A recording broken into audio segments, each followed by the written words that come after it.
Oromoo ofirraa dhiiba kan jedhutu jira. Pirezidaantii Shimallis dhuguma sabboontota Oromootiif hayyoota Oromoo ofirraa dhiibaa jira. Sabboonaan kun maal fakkaata? Dheeraadha moo gabaabaadha? Diimaadha moo magaala?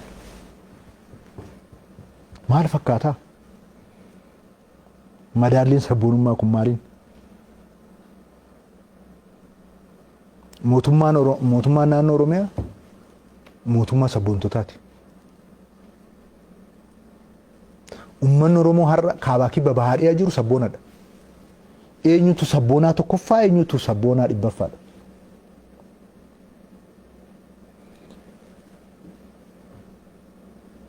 Olola sobaa fi dharaati.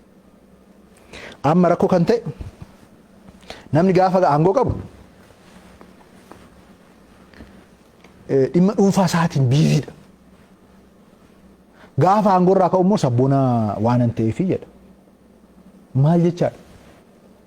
Amma ani aangoo irra hin jiru.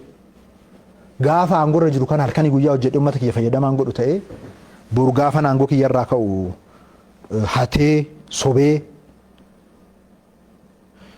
hiree uummataa dabarsee kennee gaafa aangoo irraa ta'e ka'een sabboonaa ta'a. Amma sabboonaa kan jedhamu kun nama feesbuukii sadarkaa kamitti feesbuukii qallabdaadha. Nama meeqa hiriirsitee feesbuukii irratti caafsifattaa, nama meeqa hiriirsitee dibbee reebsifattaadha kan amma rakkoo ta'e. Malee maal hojjeteedha? Shimallis madaalamuu kan qabu maal hojjetee bu'aa maalii fide? Uummanni Oromoo hiree kana kan argate kana hiree isaa kun faayidaa Shimallisiif sakandii tokkoof ooluu irra hin jiraatu. Kabaja kiyyaaf sakandii tokkoof ooluu irra hin jiraatu. Uummanni keenya jireenya kanaa miti kan isaaf malu. Uummanni keenya raawwii amma qabnu kana miti kan isaaf malu. Isa gaa waan samiidhaa gadi jiru hunda argeera uummanni kun. Isa gaa amma immoo duriyyummaadhaan fakkeessuudhaan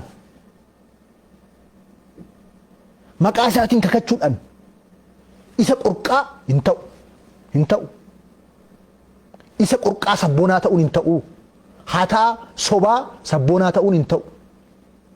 Warra hattuu sobduu faayidaa uummata keenyaa gurguraa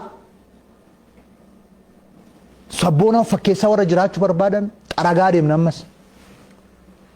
Iddoo isaanii miti. Kun sabboontota miti isaan kun maqaan isaanii hattuudha.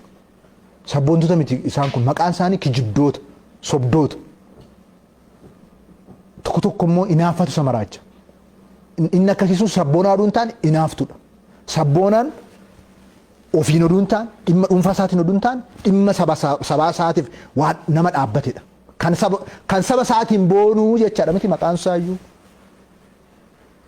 Sabicha koo gadadoo isaatiin boonuu hin dandeessu, rakkoo isaatiin boonuu hin dandeessu. Jiruuf jireenya isaa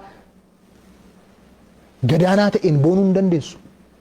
Yoo boonteef jiruu isaa jijjiiruudhaan, yoo boonteef haqa isaa mirkaneessuudhaan, yoo boonteef waan qabdu hunda isaa kennuudhaan lubbuu keessoo ta'e. Yoo boonteef halkanii guyyaa beekumsa rabbirraa namarraa kadhattee walitti qabdee qindeessitee jiruu isaatiin jijjiiruudhaan. Kanaan warri kun golgi isaanii dhumu. Gaafa itti tolee aangoo irra jiran ummaticha abaaru. Hin gallee fi ummatichi jedhu. Ummata Oromoodhaa ol eenyu galeef. Utuu isa nyaatu ummata ofirratti nama abdiidhaan eeggatudha uummanni Oromoo. Tuffii fi arrabni maluuf kan diinni isa tuffateef isa arrabsee sagaa.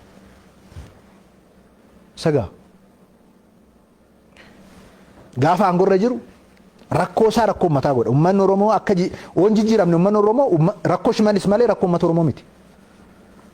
Yoo jireenyi isaan jijjiiramne rakkoo kiyya. Anatu hoogganaa hin jirre jechaadha. Anatu kallattii sirrii kaa'aa hin jirre jechuudha. Yoo dadhabe dhiisee deemuun irra jiraata malee waan inni jijjiiramneef isa arrabsaa isa xiqqeessaa jiraachuu hin danda'an.